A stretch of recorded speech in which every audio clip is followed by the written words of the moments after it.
You're growing. You're achieving more. People start noticing you. You speak with more confidence, move with more purpose. You've come a long way. But quietly in the background, something feels like it's slipping. Not everything, just pieces. The warmth, the softness, that easy connection you used to feel with people. It's not gone, but it's quieter now. And you start to wonder, is this what growth costs? No one told you that success might have a shadow, that as you rise, something inside might start to dim. We love the idea of growth, self-improvement, mastery, control, but what we don't talk about enough is what can be lost along the way.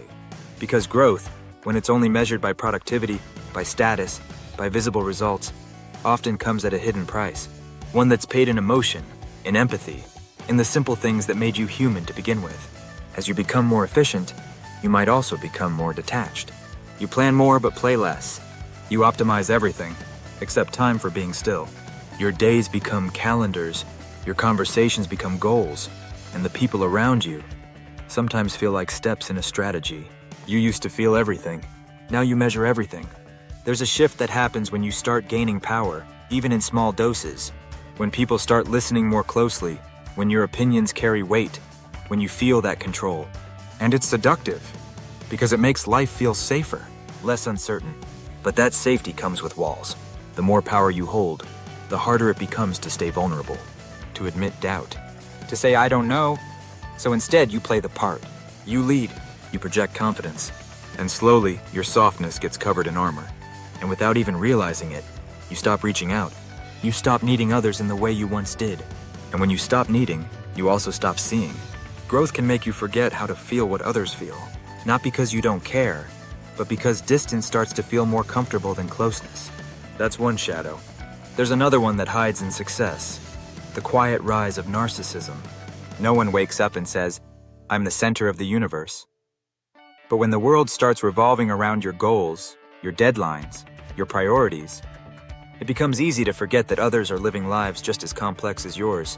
You don't do it on purpose, but your mind begins to filter. Does this help me grow?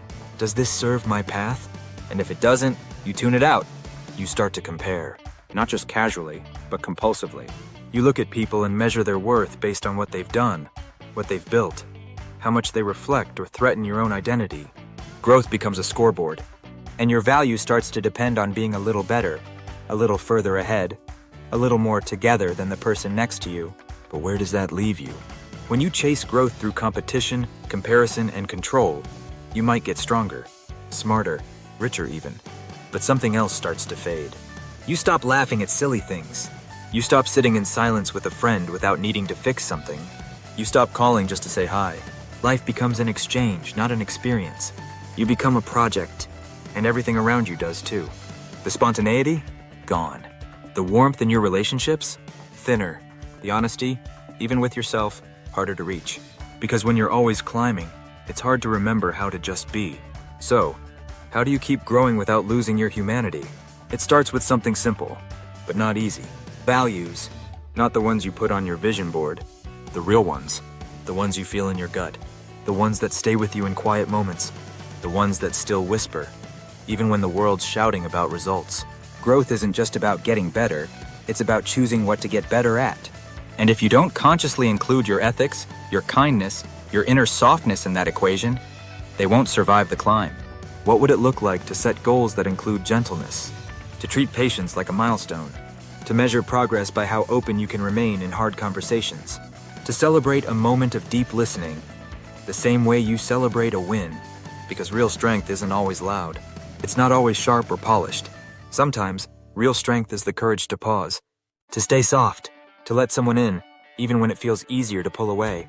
The irony is, the more you grow in this way, the more you're able to connect, to lead, to impact others in ways that matter.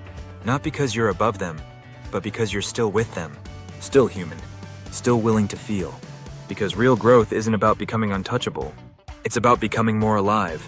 If success leaves you alone at the top, distant, cold, unreachable, maybe that wasn't growth.